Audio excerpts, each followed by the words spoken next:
Скъпи приятели, часът е 6:40 и от ЖП гара Сливен ние ще отпътуваме, както виждате от заглавието, до Велико Търново. Хайде с нас!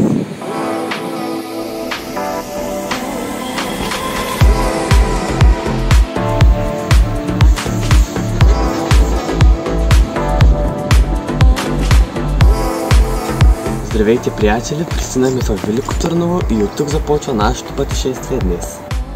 След като пристигнахме, се запътваме към паметника на Асеневци, който има немалко пътуване.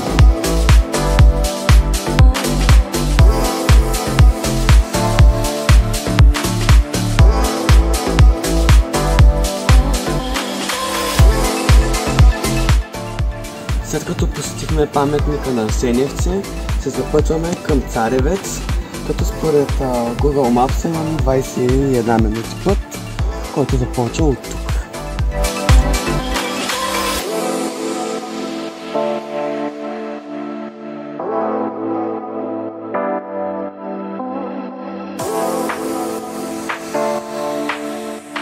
Разположена в близост до стария град на Велико Търново, крепостта Царевец е била главна българска крепост по време на Второто българско царство, когато Търново е негова столица.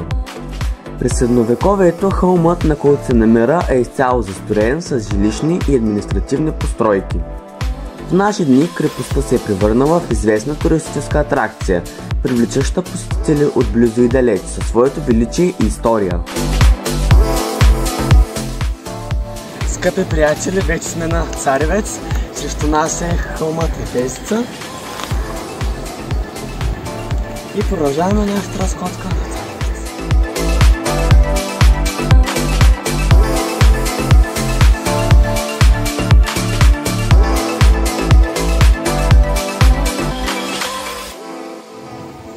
Намираме се на Балдуиновата кула, непосредствена близост до църквата Свети Възнесение Господне.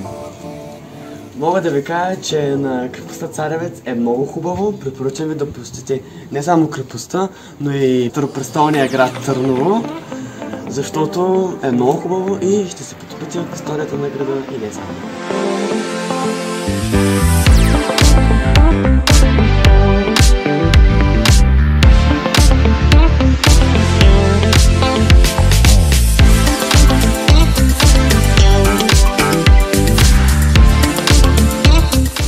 Тук до нас се намира и комплекс Мини България, в който има направени малки скулптури на някои от най-известните сгради в България.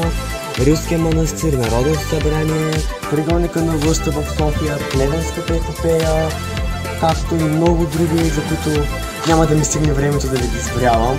Препоръчвам ви да го посетите. Ние ще се опитаме да го посетим, обаче времето ни притиска и не знаем дали ще успеем да го посетим, но вие го посетете, няма да съжалявате.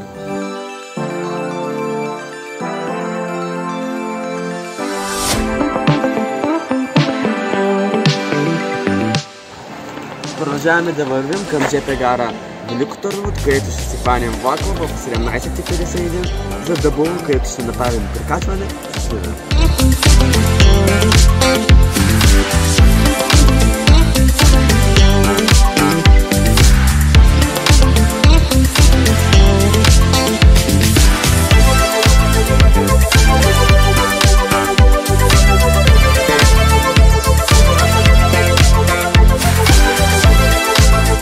Не само крепостта, но и старопрестолния град Търново.